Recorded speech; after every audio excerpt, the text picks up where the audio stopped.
Welcome to Horror Classics Audiobooks, where timeless terrors of literature comes alive once more.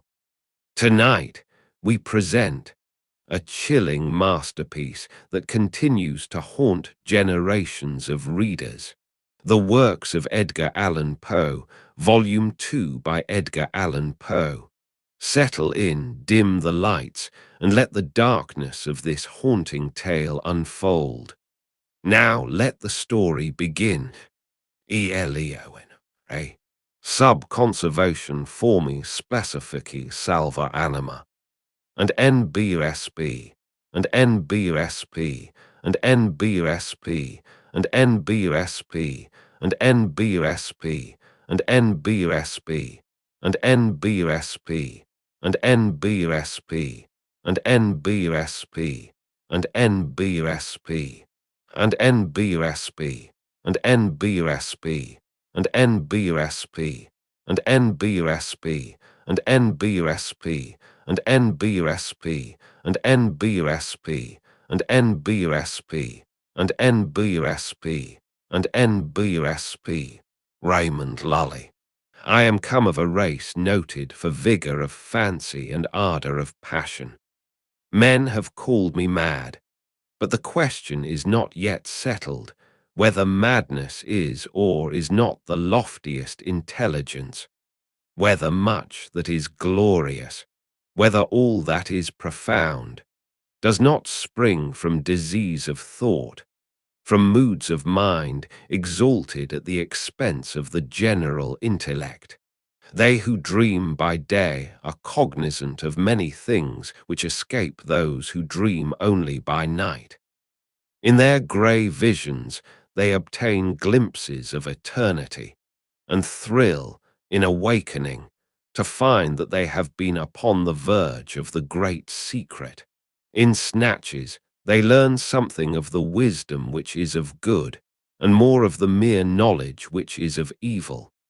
They penetrate, however, rudderless or compassless into the vast ocean of the light ineffable. And again, like the adventures of the Nubian geographer, agressi sunt mer tenebrarum, quid in eo esset exploratory. We will say, then, that I am mad. I grant, at least, that there are two distinct conditions of my mental existence. The condition of a lucid reason, not to be disputed, and belonging to the memory of events forming the first epoch of my life, and a condition of shadow and doubt, appertaining to the present, and to the recollection of what constitutes the second great era of my being. Therefore, what I shall tell of the earlier period, believe, and to what I may relate of the later time, give only such credit as may seem due, or doubt it altogether, or, if doubt it ye cannot, then play unto its riddle the Oedipus. She whom I loved in youth, and of whom I now pen calmly and distinctly these remembrances, was the sole daughter of the only sister of my mother long departed. ELEONORA was the name of my cousin. We had always dwelled together, beneath a tropical sun, in the valley of the many-coloured grass. No unguided footstep ever came upon that vale, for it lay away up among a range of giant hills that hung beetling around about it, shutting out the sunlight from its sweetest recesses. No path was trodden in its vicinity, and to reach our happy home there was need of putting back, with force, the foliage of many thousands of forest trees, and of crushing to death the glories of many millions of fragrant flowers. Thus it was that we lived all alone, knowing nothing of the world without the valley, I and my cousin and her mother. From the dim regions beyond the mountains at the upper end of our encircled domain, there crept out a narrow and deep river, brighter than all save the eyes of ELEONORA. and winding stealthily about in mazy courses, it passed away at length through a shadowy gorge, among hills still dimmer than those whence it had issued. We called it the River of Silence, for there seemed to be a hushing influence in its flow. No murmur arose from its bed, and so gently it wandered along that the pearly pebbles upon which we loved to gaze, far down within its bosom, stirred not at all, but lay in a motionless content, each in its own old station, shining on gloriously forever. The margin of the river, and of the many dazzling rivulets that glided through devious ways into its channel, as well as the spaces that extended from the margins away down into the depths of the streams until they reached the bed of pebbles at the bottom. These spots, not less than the whole surface of the valley, from the river to the mountains that girdled it in, were carpeted all by a soft green grass, thick, short, perfectly even and vanilla perfumed, but so besprinkled throughout with the yellow buttercup, the white daisy, the purple violet, and the ruby-red asphodel, that its exceeding beauty spoke to our hearts in loud tones of the love and of the glory of God. And here and there, in groves about this grass, like wildernesses of dreams, sprang up fantastic trees, whose tall, slender stems stood not upright, but slanted gracefully toward the light that peered at noonday into the center of the valley. Their mark was speckled with the vivid alternate splendor of ebony and silver, and was smoother than all save the cheeks of ELEONORA, so that, but for the brilliant green of the huge leaves that spread from their summits in long, tremulous lines, dallying with the zephyrs, one might have fancied them giant serpents of Syria doing homage to their sovereign the sun. Hand in hand about this valley, for 15 years, roamed I with ELEONORA before love entered within our hearts. It was one evening at the close of the 3rd lustrum of her life, and of the 4th of my own, that we sat, locked in each other's embrace, beneath the serpent-like trees, and looked down within the water of the river of silence at our images therein. We spoke no words during the rest of that sweet day, and our words even upon the morrow were tremulous and few. We had drawn the god Eros from that wave, and now we felt that he had enkindled within us the fiery souls of our forefathers. The passions which had for centuries distinguished our race came thronging with the fancies for which they had been equally noted, and together breathed a delirious bliss over the valley of the many-colored grass. A change fell upon all things. Strange, brilliant flowers, star-shaped, burn out upon the trees where no flowers had been known before. The tints of the green carpet deepened, and when, one by one, the white daisies shrank away, there sprang up in place of them 10 by 10 of the ruby-red asphodel, and life arose in our paths. For the tall flamingo, hitherto unseen, with all gay glowing birds, flaunted his scarlet plumage before us. The golden and silver fish haunted the river, out of the bosom of which issued, little by little, a murmur that swelled at length into a lulling melody more divine than that of the harp of Aeolus, sweeter than all save the voice of ELEONORA. And now, too, a voluminous cloud, which we had long watched in the regions of Hesper, floated out thence, all gorgeous in crimson and gold, and settling in peace above us, sank, day by day, lower and lower, until its edges rested upon the tops of the mountains, turning all their dimness into magnificence, and shutting us up, as if forever, within a magic prison house of grandeur and of glory. The loveliness of Eleonora was that of the seraphim, but she was a maiden artless and innocent as the brief life she had led among the flowers. No guile disguised the fervour of love which animated her heart, and she examined with me its inmost recesses as we walked together in the valley of the many-coloured grass, and discoursed of the mighty changes which had lately taken place therein. At length, having spoken one day in tears of the last sad change which must befall humanity, she thenceforward dwelt only upon this one sorrowful theme, interweaving it into all our converse. As in the songs of the bard of Scuraz, the same images are found occurring, again and again, in every impressive variation of phrase. She had seen that the finger of death was upon her bosom, that, like the ephemeron, she had been made perfect in loveliness only to die. But the terrors of the grave to her lay solely in a consideration which she revealed to me one evening at twilight by the banks of the river of silence.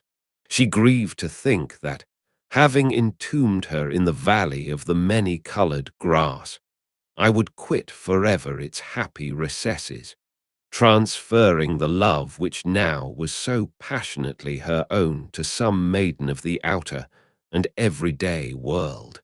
And then and there, I threw myself hurriedly at the feet of Eleonora, and offered up a vow to herself and to heaven that I would never bind myself in marriage to any daughter of earth, that I would in no manner prove recreant to her dear memory, or to the memory of the devout affection with which she had blessed me.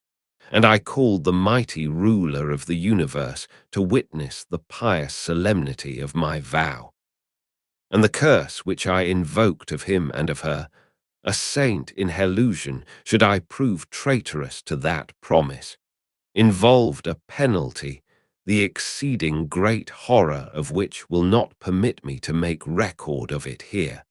And the bright eyes of Eleonora grew brighter at my words, and she sighed as if a deadly burthen had been taken from her breast, and she trembled and very bitterly wept. But she made acceptance of the vow, for what was she but a child? And it made easy to her the bed of her death. And she said to me, not many days afterward, tranquilly dying, that, because of what I had done for the comfort of her spirit, she would watch over me in that spirit when departed, and if so it were permitted her return to me visibly in the watches of the night.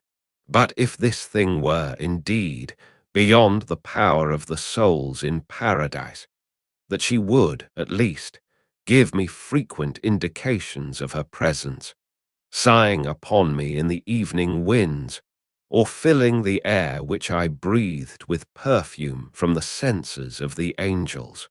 And with these words upon her lips, she yielded up her innocent life, putting an end to the first epoch of my own.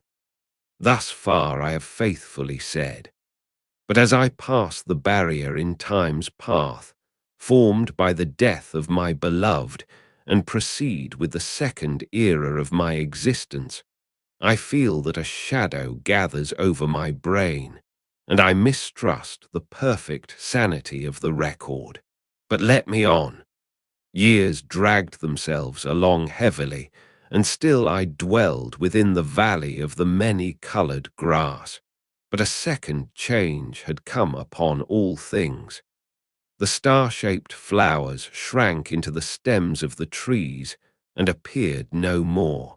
The tints of the green carpet faded, and one by one the ruby-red asphodels withered away, and there sprang up in place of them 10 by 10 dark, eye-like violets, that writhed uneasily and were ever encumbered with dew, and life departed from our paths. For the tall flamingo flaunted no longer his scarlet plumage before us, but flew sadly from the vale into the hills, with all the gay, glowing birds that had arrived in his company, and the golden and silver fish swam down through the gorge at the lower end of our domain, and bedecked the sweet river never again. And the lulling melody that had been softer than the wind harp of Aeolus, and more divine than all save the voice of Eleonora, it died little by little away, in murmurs growing lower and lower, until the stream returned, at length, utterly, into the solemnity of its original silence. And then, lastly, the voluminous cloud uprose, and abandoning the tops of the mountains to the dimness of old, fell back into the regions of Hesper, and took away all its manifold golden and gorgeous glories from the valley of the many-colored grass.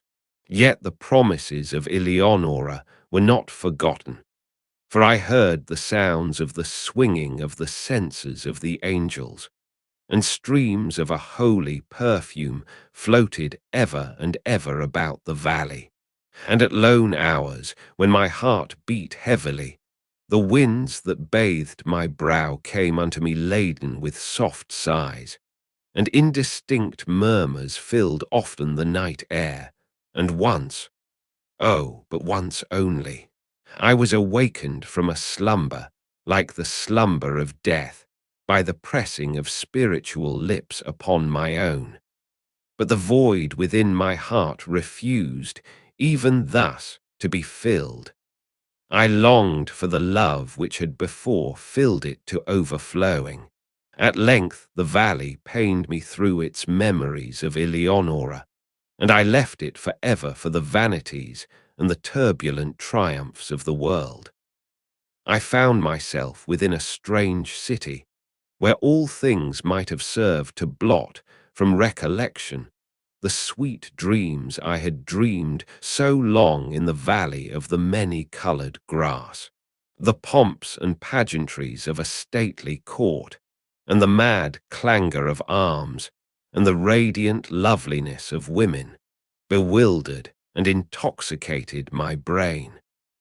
But as yet my soul had proved true to its vows, and the indications of the presence of Eleonora were still given me in the silent hours of the night. Suddenly these manifestations they ceased, and the world grew dark before mine eyes, and I stood aghast at the burning thoughts which possessed, at the terrible temptations which beset me. For there came from some far, far distant and unknown land, into the gay court of the king I served, a maiden to whose beauty my whole recreant heart yielded at once, at whose footstool I bowed down without a struggle, in the most ardent, in the most abject worship of love. What, indeed, was my passion for the young girl of the valley in comparison with the fervor and the delirium and the spirit-lifting ecstasy of adoration with which I poured out my whole soul in tears at the feet of the ethereal Ermengarde? Oh, bright was the seraph Ermengarde, and in that knowledge I had room for none other. Oh, divine was the angel Ermengarde, and as I looked down into the depths of her memorial eyes, I thought only of them, and of her. I wedded, nor dreaded the curse I had invoked, and its bitterness was not visited upon me. And once, but once again in the silence of the night, there came through my lattice the soft sighs which had forsaken me, and they modelled themselves into familiar and sweet voice, saying, "Sleep in peace, for the spirit of love reigneth and ruleth, and in taking to thy passionate heart her who is Ermengarde, thou art absolved, for reasons which shall be made known to thee in heaven, of thy vows unto Eleonora. That wraps up chapter 22 of the works of Edgar Allan Poe, Volume 2. The next chapter is already live. Click the link in the description or the card above to continue the story. Don't forget to subscribe and turn on notifications so you'll know the moment each new chapter drops.